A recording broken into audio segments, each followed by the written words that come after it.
नमस्कार, स्वागत आहे तुमचे अजून एका छानशा रेसिपीमध्ये.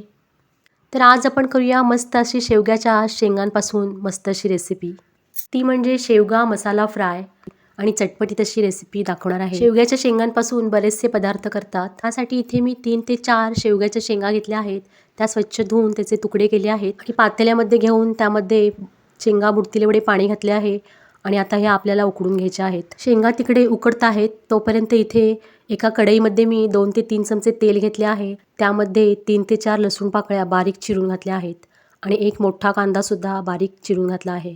रेसिपी अगदी बारीक सारीक टिपसह सांगितली आहे, त्यामुळे रेसिपी संपूर्ण पहा आणि चॅनलवर तुम्ही प्रथमच रेसिपी पाहत असाल तर चॅनलला सबस्क्राईब सुद्धा करा. हे पहा, शेंगा इथे आता छान अशा उकडल्या गेल्या आहेत आणि हे जे शेंगा उकडलेले पाणी आहे ते टाकून न देता आपण आमटीमध्ये वगैरे वापरू शकतो. आता इथे कांदा छान परतला गेला आहे. त्यामध्ये चवीनुसार मीठ, पाव चमचा हळद, आणखीन अर्धा चमचा कोल्हापुरी कांदा लसूण मसाला आणि पाव चमचा काश्मीरी मिरची पावडर घातली आहे. त्यानंतर कांद्यामध्ये 2 ते 3 चमचे शेंगदाण्याचे कूट सुद्धा घालायचे आहे आणि हे सर्व एकत्र व्यवस्थित मिक्स करून घ्यायचं आहे. आता मसाले छान परतले गेले आहेत. त्यामध्ये जे शेवग्याच्या शेंगा उकडलेले पाणी होते त्यातील 3 ते 4 चमचे पाणी या मसाल्यामध्ये घालायचे आहे.